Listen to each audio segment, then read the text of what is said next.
Terkait dengan tadi bahwa jaksa sudah menanggapi atas eksepsi kami, karena kita sama-sama punya dasar yang sama, KUHP, cuma tafsirannya beda. Karena kata jaksa memang sudah cermat, tapi kalau menurut kami memang belum cermat, karena memang antara 2013 sampai 2019, jadi waktunya kalau kita dianggap cermat, berarti selama kurun waktu itu pula klien kami dianggap melakukan kesalahan. Jadi kami akan tanggapi terkait dengan itu. Selanjutnya mungkin dari rekan kami.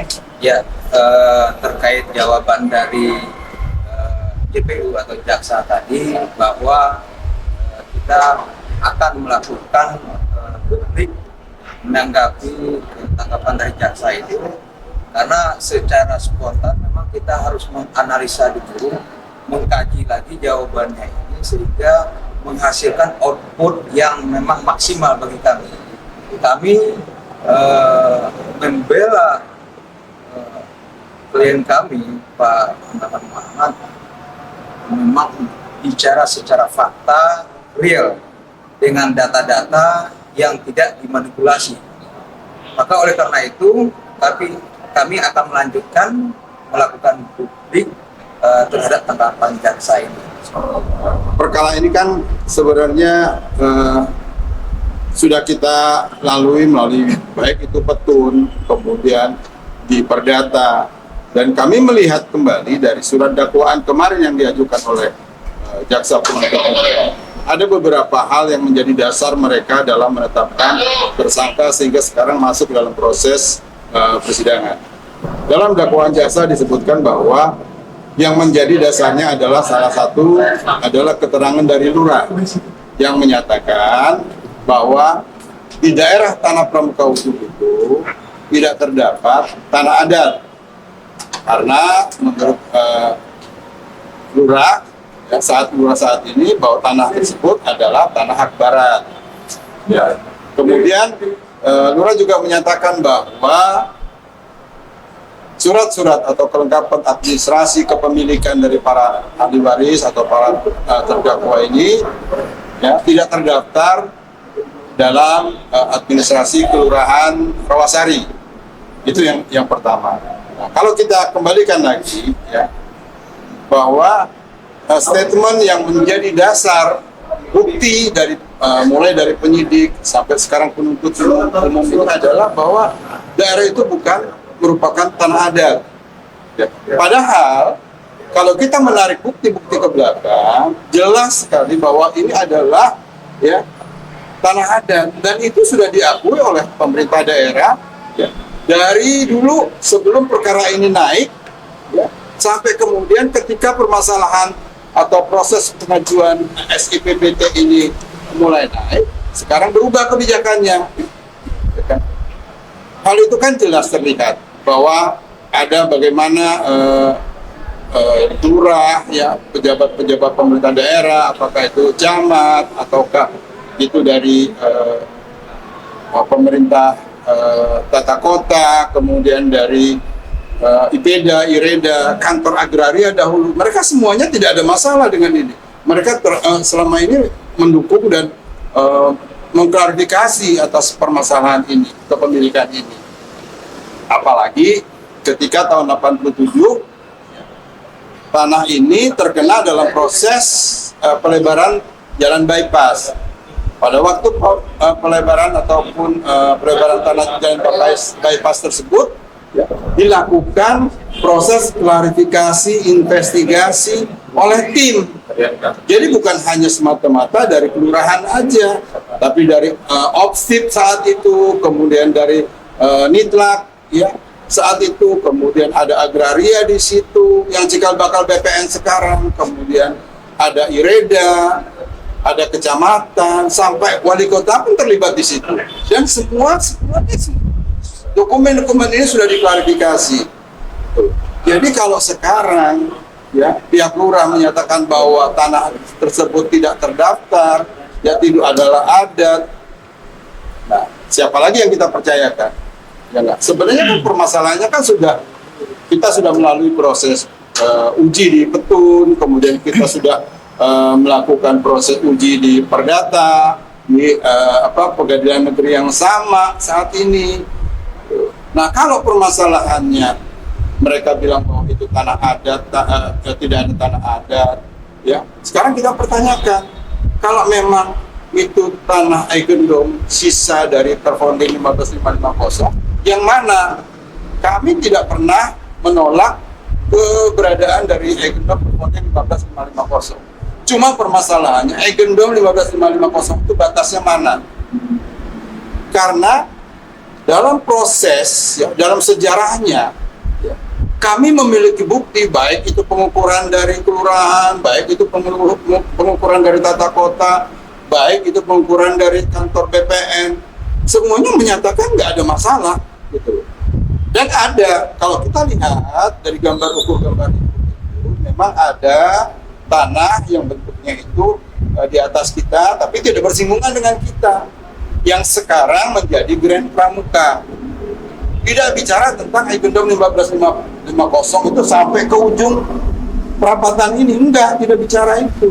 Nah, sekarang kok tiba-tiba muncul, ya, tanah Eigendom Perfounding 15550 yang menjadi acuan dari PT Bumi Tentram Waluyo. Itu kita pertanyakan. Nanti kita akan klarifikasi, kita akan buktikan dalam proses persidangan nanti. Nah, sebenarnya memang ini tidak perlu. Sebenarnya tidak ada perlu pengadilan-pengadilan pidana ini, karena ini kesannya terkesan sangat dipaksakan. Ya. Kalau ada statement dari pernyataan lurah yang menyatakan bahwa tidak terdaftar, ini tidak terdaftarnya ini prosesnya seperti apa? Karena baru sekarang ada keterangan dari pihak kelurahan yang menyatakan bahwa itu tidak terdaftar. Padahal kenyataannya, ya, sekarang ini bukannya tidak terdaftar, tapi buku letter C Rawasari itu tidak ada. Berbeda antara tidak terdaftar dengan buku letter C-nya yang tidak ada. Jadi buku letter C itu memang hilang. Padahal kita tahu bahwa buku letter C itu adalah salah satu dokumen negara. Kalau memang itu hilang, siapa yang harus bertanggung jawab? Tapi ya di sini kan untuk di situ kan ada beberapa kepemilikan. Ya, ada beberapa kepemilikan yang memang harus dibebaskan, tapi tidak semua. Ya, nggak ada sebagian. Nah, pada tahun 87 itu kemudian dilakukan pembebasan lagi yang berikutnya. Itu ada buktinya. Itu ada janji bukti kan? Itu Ada. tapi pemerintah Pak, tapi pemerintah berarti kan? Iya, betul. Betul. Jadi itu usaha masyarakat bebas. Betul. Jadi dengan adanya pembayaran sebenarnya kan itu sudah mengakui salah satu eksistensi dari keberadaan pemilik-pemilik yang ini tanah adat ini. Karena kalau memang saat itu nggak dibayar ya ada Eigendom Perfounding 15550 ini tidak akan mungkin dibayar pemilik adat. Gitu kan. Nah, yang kedua, kalau tadi saya bicara tentang keterangan dari lurah, yang kedua yang memiliki dasar ya bukti. Jadi kan kalau kita bicara tentang bukti itu kan minimal 2 alat bukti sudah menjadi bukti awal untuk menetapkan tersangka. Nah, bukti awal kedua itu adalah pernyataan dari BPN. Ya, kan Kakanwil BPN yang menyatakan bahwa atas Eigendom Perfounding 15550 itu di atasnya belum pernah dilekatkan hak kepemilikan. Kita tidak menyangkal itu. Ya, karena permasalahannya bukan ada di situ. Seperti tadi saya sampaikan bahwa permasalahannya adalah di mana letak Eigendom 15550. Seharusnya kan ada titik koordinatnya. Dan ini sudah kita buktikan pada waktu proses persidangan perkara berapa? 634 ya? 634 ya. Ketika sidang di lokasi pemeriksaan setempat, PT Bumi Tentara Waluyo tidak pernah bisa menunjukkan mana lokasinya, mana batas-batasnya. Kenapa? Karena memang nggak di situ. Sehingga itulah yang menjadi dasar hakim memutuskan menolak gugatan daripada Bumi Tentara Waluyo. Sebenarnya selesai di situ.